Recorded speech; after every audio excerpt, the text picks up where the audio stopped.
দেশের জ্বালানি সংকটের এই সময়ে আশার আলো দেখাচ্ছেন ফেনীর ধনসাদ্দা গ্রামের আব্দুল হান্নান। দীর্ঘ 15 বছরের নিরলস গবেষণায় তিনি উদ্ভাবন করেছেন এমন এক জেনারেটর প্রযুক্তি যা প্রচলিত সিস্টেমের চেয়ে প্রায় 26 থেকে 30% জ্বালানি সাশ্রয় করতে সক্ষম। প্রাতিষ্ঠানিক উচ্চশিক্ষা না থাকলেও তার উদ্ভাবন ইতোমধ্যে স্বীকৃতি পেয়েছে বুয়েট এবং শিল্প মন্ত্রণালয়ে। অভাবের তাড়নায় এসএসসির পর বই খাতা তুলে রাখতে হয়েছিল ঠিকই, কিন্তু থামেনি তার মস্তিষ্ক।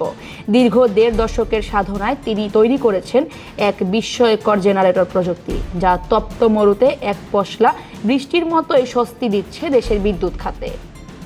আমি আসলে স্থানীয় একজন কম্পিউটার অপারেটর। তো আমার এখানে কম্পিউটার এবং কম্পোজ ফটোকপির দোকান। এই কাজ করতে গিয়ে আমি প্রচুর লোডশেডিং এর শিকার হতাম। লোডশেডিং এর শিকার হয়ে আমি তখন লোডশেডিং থেকে মুক্তি পাওয়ার জন্য একটা জেনারেটর কিনি। জেনারেটর কেনার পর দেখি যে ওই জেনারেটর আমার প্রচুর পরিমাণ জ্বালানির খরচ হচ্ছে, যেটা আমার জন্য অনেক ব্যয়সাফল।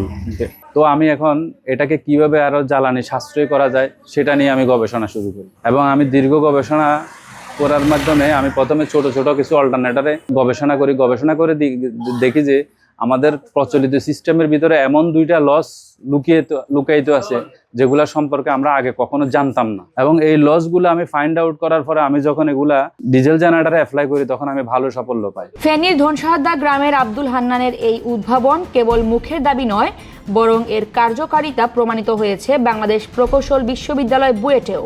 বুয়েটের যন্ত্রকৌশল বিভাগের পরীক্ষায় দেখা গেছে, যেখানে সাধারণ জেনারেটরে 1 ইউনিট বিদ্যুৎ উৎপাদনে তেল খরচ হয় 0.483 মিলিমিটার, সেখানে হান্নানের প্রযুক্তিতে খরচ হচ্ছে মাত্র 0.357 মিলিমিটার, অর্থাৎ জ্বালানি সাশ্রয় হচ্ছে প্রায় 26%। এই যুগান্তকারী ফলাফলের ভিত্তিতে শিল্প মন্ত্রণালয় তার এই প্রযুক্তির স্বীকৃতি দিয়েছে। বর্তমানে এটি আন্তর্জাতিক পেটেন্ট অনুমোদনের প্রক্রিয়ায় রয়েছে।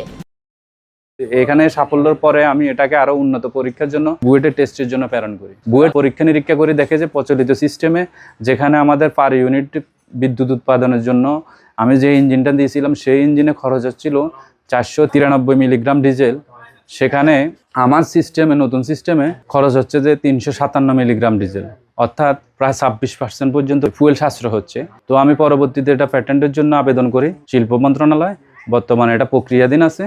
শিল্প মন্ত্রণালয় তাদের ওয়েবসাইটে এটা প্যাটেন্টটা অ্যাপ্লাই করেছে, সাবমিট করেছে। ফটোকপি আর ইলেকট্রনিক্সের কাজ করতে গিয়ে বারবার লোডশেডিং এর মুখে পড়াই ছিল হান্নানের এই গবেষণার মূল উৎস। তবে পথটা সহজ ছিল না। 2024-25 এর প্রলয়ঙ্করী বন্যা তার 40 লাখ টাকার মৎস্য খামার আর শেষ সম্বলটুকু কেড়ে নিয়েছে ঠিকই, কিন্তু কেড়ে নিতে পারেনি তার উদ্ভাবনী জেদ। নিজের ঘর অন্ধকার হলেও দেশকে আলোকিত করার স্বপ্ন থেকে এক চুলো নড়েননি তিনি। 24 সালের বন্যায় আমি ভয়াবহ আকারে একটা লস খাই। আমার ব্যবসা বাণিজ্য একদম স্থবির হয়ে যায়, কারণ এই ব্যবসার পাশাপাশি আমার খামার ছিল। তো আমার খামার বর্তমানে বন্ধ। লেখাপড়ার প্রতি তেমন ঝোঁক ছিল না, ঝোঁক ছিল শুধু নতুন নতুন উদ্ভাবনের বিষয়। তখন ইন্ডিপেন্ডেন্ট টাইম লোডশেডিং এর পর্যায়ে বেশি ছিল। তখন তার একটা জেনারেটর তার মাথায় আসে যে জেনারেটর দিয়ে আমি সাশ্রয়ীভাবে বিদ্যুৎ কিভাবে মানুষের ঘরে পৌঁছাতে পারি। ওর একটা দোকান আছে এখানে, ছোটখাটো একটা দোকান। তখন যেই জেনারেটরটা আবিষ্কার হয়েছে, আমাদের এই গ্রাম ছাড়াও আমাদের এখানে বিশাল বাজারেও এই ব্যাকআপ দিত, তারপরে আবার বাড়িতেও দিত।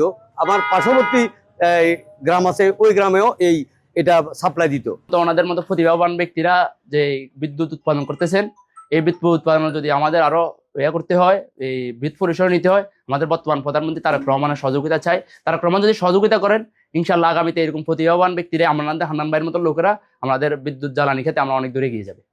হান্নান কাকার যে উদ্ভাবনটা, উনি প্রায় দীর্ঘ 15 বছর ধরে ওনার এই বিষয়ের উপরে রিসার্চ করতেছেন, এবং কি ওনার সার্টিফিকেট না থাকলে, ওনার এডুকেশন সিস্টেম না থাকলে ওনার কাছে আছে একটা দারুণ জিনিস, সেটা হচ্ছে ইনোভেশন, উদ্ভাবন চিন্তা।